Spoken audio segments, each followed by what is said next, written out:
Hello बच्चों, कैसे हैं आप सब। बच्चों, आज हम आपको जो टॉपिक पढ़ाने वाले हैं उस पे हमने एक छोटी सी कविता बनाई है। आइए पहले उस कविता को पढ़ते हैं। टिक टिक करती रहती, तीन टांगों से चलती रहती। टिक टिक करती रहती, तीन टांगों से चलती रहती।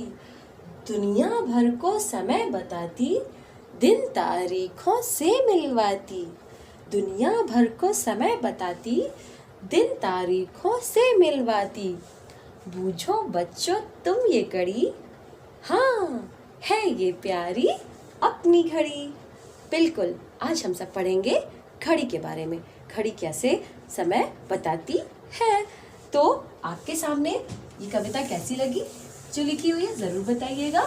और अब हम सीखेंगे घड़ी में समय देखते कैसे हैं। बच्चों, आपके सामने एक घड़ी बनी हुई है, सबको दिख रही होगी। आप जरा सा मुझे देखकर ये बताइए कि इस घड़ी में ये तीन सुइयां बनी हुई हैं, ठीक है। बताएंगे कि इसमें सबसे पतली कौन सी है। ये वाली सबसे पतली है और दो मोटी सुइयां दिख रही हैं, ठीक है ना। अच्छा ये बताइए, क्या आपको पता है कि ये तीनों सुइयों के कुछ नाम भी हैं।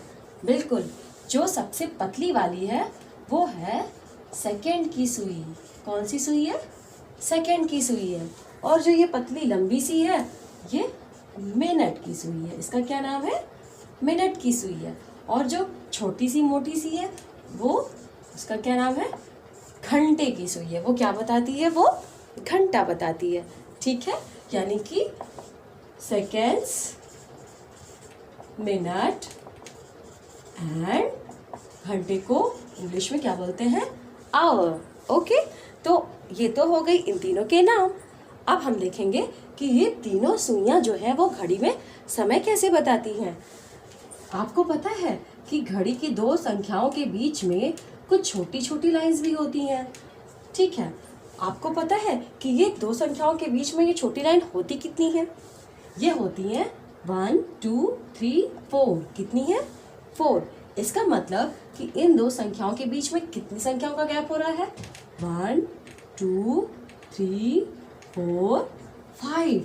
5 संख्याओं का दो संख्याओं के बीच में गैप हो रहा है। इससे क्या समझ में आ रहा है? अगर कोई आपसे क्वेश्चन पूछे कि एक घंटे में कितने मिनट, बिल्कुल ये अब सबसे इम्पोर्टेंट बात है। इस घड़ी में जो सुई आपको सबसे छोटी दिख रही है, एक्चुअल में उसका मान सबसे बड़ा होता है, वही सबसे बड़ी होती है। ये जो छोटी सी दिख रही है, ये जो घंटे वाली सुई आपको दिख रही है, ये सबसे बड़ी होती है। और जो आपको पतली सी दिख रही है वो सबसे छोटी होती है, ठीक है। कैसे? जैसे एक घंटे में अगर आपसे कोई पूछे कितने मिनट होते हैं, तो एक घंटे में टोटल होते हैं 60 मिनट। यानी कि अगर ये सुई एक नंबर पास करेगी, यानी कि अगर ये सुई 2 से 3 पे आएगी तो इसने तो एक नंबर बढ़ाया, लेकिन तब तक ये वाली सुई पूरा एक चक्कर लगा देती है। और एक चक्कर में टोटल वो कितनी संख्याओं को क्रॉस करती है आपको पता है?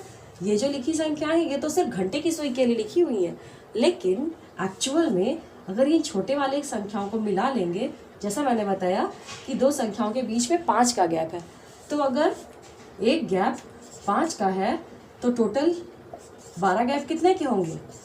12 इंटू 5 एंड 12 5 60। कितने के होंगे?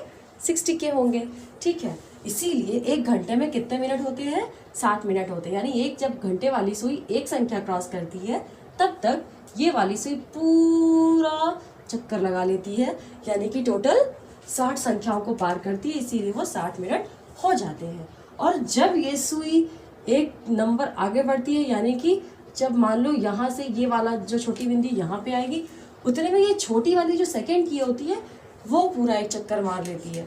इसका मतलब क्या हो गया? एक मिनट में कितने सेकंड होते हैं? एक मिनट में 60 सेकंड होते हैं। तो सबसे पहले तो आपने ये समझा कि घड़ी में जो नंबर लिखे होते हैं वो नंबर सिर्फ घंटे की सुई के लिए लिखे होते हैं, ठीक है। मिनट और सेकंड की सुई के लिए नहीं लिखे होते हैं। लेकिन ये जो नंबर्स लिखे होते हैं ये आपको मिनट बताने में मदद ज़रूर करते हैं। कैसे? आइए देखते हैं। सबसे पहले तो ये समझेंगे कि जो दिन होता है वो एक दिन कितने घंटे का होता है। तो एक दिन होता है 24 घंटे का। कितने घंटे का? 24 घंटे का।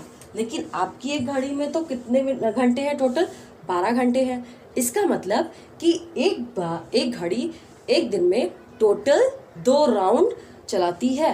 यानी कि ये जो घंटे वाली सुई है ये 12 से शुरू होके एक चक्कर और फिर 2 चक्कर लगाती है, तब जाके एक दिन पूरा खत्म होता है। यानी कि एक दिन रात 12 बजे रात से अगले दिन की 12 बजे रात तक का होता है। ठीक है, ये आपको ध्यान रखना होगा। और 12 से 12 के बीच में एक बार तो रात के 12 बजे, फिर एक बार दोपहर के भी तो 12 बजते हैं जिसमें आपका लंच होता है उसी के आसपास, और फिर रात के 12 फिर बज जाएंगे। तो ये टोटल कितना हो गया? 12 + 12। एक दिन में कितने घंटे हो गए? 24 घंटे हो गए। ठीक है, अब हम सीखेंगे घड़ी देखते कैसे हैं। चलिए आप मुझे बताइए, ये छोटी वाली जो घंटे वाली सुई है वो किस नंबर पे है? ये है 2 नंबर पे। ठीक है, और ये जो बड़ी वाली सुई है ये किस पे है? ये है 12 पे। एक कॉन्सेप्ट यहाँ पे आपको ध्यान रखना है, वो क्या है कि जब मैंने अभी आपको बताया ना एक दिन 12 बजे से शुरू होता है, तो 12 बजे का मतलब 12 स्थिर नंबर है। 12 को हम मिनट में काउंट नहीं करेंगे। क्यों? क्योंकि एक घंटे में 60 मिनट होते हैं। इसका मतलब कि 60 मिनट बराबर 1 घंटा। यानी अगर ये सुई 12 पे है तो इसका मतलब ये 1 घंटा काउंट करके पूरा आ चुकी है। इसीलिए हम इसको टोटल वही समय लिखते हैं। यानी अगर बड़ी वाली सुई 12 पे है तो छोटी सुई जिस संख्या पे होगी उतना ही बज रहा होगा। इसका मतलब क्या है कि इस घड़ी में कितने बज रहे हैं? 2 बज रहे हैं। ठीक है, अगर ये मिनट वाली सुई, घंटे वाली सुई सॉरी, यहाँ 2 से हटा के 3 पे पहुँच जाएगी तो अब कितने बज रहे हैं? अब 3 बज रहे हैं। ऐसे ही अगर ये बढ़ जाएगी, मान लीजिए 6 पे आ गई, अब कितना बज रहा है घड़ी में? 6 बज रहा है। इसका मतलब क्या समझ में आ रहा है कि अगर मिनट वाली सुई 12 पे है तो घंटे वाली सुई जिस पे होती है उतना ही बज रहा होता है। चलो, तो घंटे वाली सुई का कॉन्सेप्ट तो आपको समझ में आ गया कि ये उतना टाइम बजा हुआ है, यानी इतना घंटा हुआ। अब मिनट की सुई की बात करते हैं।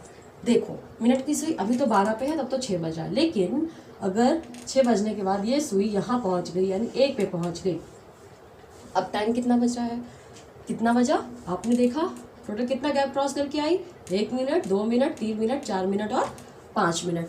यानी कि 6:05 हो रहे हैं। मान लो अब ये सुई यहाँ से बढ़ के 4 पे आ जाए, तब इसने कितने किए? 5 यहाँ पे भी थे तो 5 गैप यहाँ पे भी है। 5, 5, 10, 5, 15, 5, 20। यानी कि 5 टोटल किया तो कितने हो गए? 20। इसको आप एक तो 5, 5, 10, 5, 15, 5, 20 कर सकते हैं। दूसरा आप ये भी कर सकते हैं कि 4 पे है और जैसा कि पता है 5 का गैप है, तो 4 का 5 से मल्टीप्लाई करेंगे। 4, 5 और 20 होता है कि नहीं होता है? 4 पंजे 20 होता है। इसका मतलब क्या है कि चाहे तो हम 5 उतनी बार प्लस करें, या फिर हम डायरेक्ट शॉर्टकट तरीका अपनाएंगे, क्योंकि 5 का पहाड़ा भी सबसे ईजी होता है। तो मिनट वाली सुई जिस संख्या पे है उसका 5 से गुणा कर दो। Very simple. अगर 8 पे है तो 8 पंजे 40, यानी 6:40। अगर 4 पे है तो 6:4 पंजे 20 होता है, तो यानी 20 मिनट। आई थिंक कोई दिक्कत नहीं हो रही होगी। घंटे वाली सुई जहाँ पे है उतना बच चुका है। अब मिनट वाली सुई का हम क्या करते हैं? सिर्फ इतना करना है, उसको 5 से मल्टीप्लाई कर देना है। आई थिंक कोई दिक्कत नहीं हो रही होगी। ठीक है, तो ये तो हो गया घड़ी देखना। बहुत सिंपल, मिनट की सुई को सिर्फ 5 से मल्टीप्लाई करना है। अब हम देखेंगे थोड़ा सा कॉन्सेप्ट एएम और पीएम के बारे में। एएम और पीएम कब लिखते हैं आपको पता है? वैसे तो इसका साइंटिफिक नाम है after meridian and post meridian, लेकिन ये तो बड़ी क्लास में, जब आप बहुत बड़ी क्लास में जाएंगे तो पढ़ेंगे। अभी हम शॉर्ट देखेंगे। जैसा मैंने बताया था कि 12 बजे रात से अगले दिन की 12 बजे रात तक का दिन एक दिन होता है। ये पूरा कितना दिन है? एक दिन है। यानी कि ये एकदम रात है, मिडनाइट है, जिसको हम कहते हैं मिडनाइट, मतलब आधी रात। मिडनाइट का मतलब क्या होता है? आधी रात। ठीक है, बीच में कहीं यहाँ आधा दिन भी होगा, जिसको कि हम दोपहर बोलते हैं। क्या बोलते हैं? दोपहर बोलते हैं, या बोलते हैं मिड नून या मिड डे बोलते हैं, सॉरी मिड डे। इसीलिए आप देखते हैं आपका जो खाने का टाइम होता है उसको MDM क्यों बोलते हैं, मिड डे मील, यानी कि दिन के एकदम बीचों बीच जो खाने का टाइम होता है, इसीलिए उसका नाम मिड डे मील यानी MDM भी रखा हुआ है। और फिर ये अगले दिन मिडनाइट तक का, ये टोटल जो दिन होता है वो 24 घंटे का दिन होता है।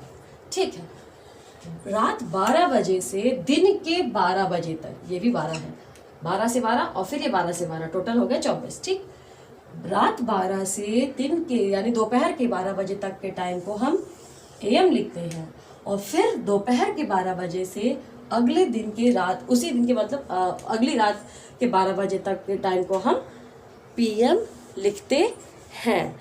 यानी कि अगर सुबह आप घड़ी देख रहे हैं और 6:20 हो रहा है, तो इसका मतलब 6:20 AM होगा। लेकिन अगर शाम के टाइम आप घड़ी देख रहे हैं और तब उसमें 6:20 हो रहा है, तब वो, क्योंकि दोपहर का 12 तो बीत चुका है, तो अब वो क्या हो जाएगा, शाम के टाइम अगर आपकी घड़ी में 6:20 हो रहा है तो हम लिखेंगे 6:20 PM। तो ये आपको आई थिंक कॉन्सेप्ट समझ में आया होगा और मज़ा भी आया होगा। Okay, bye.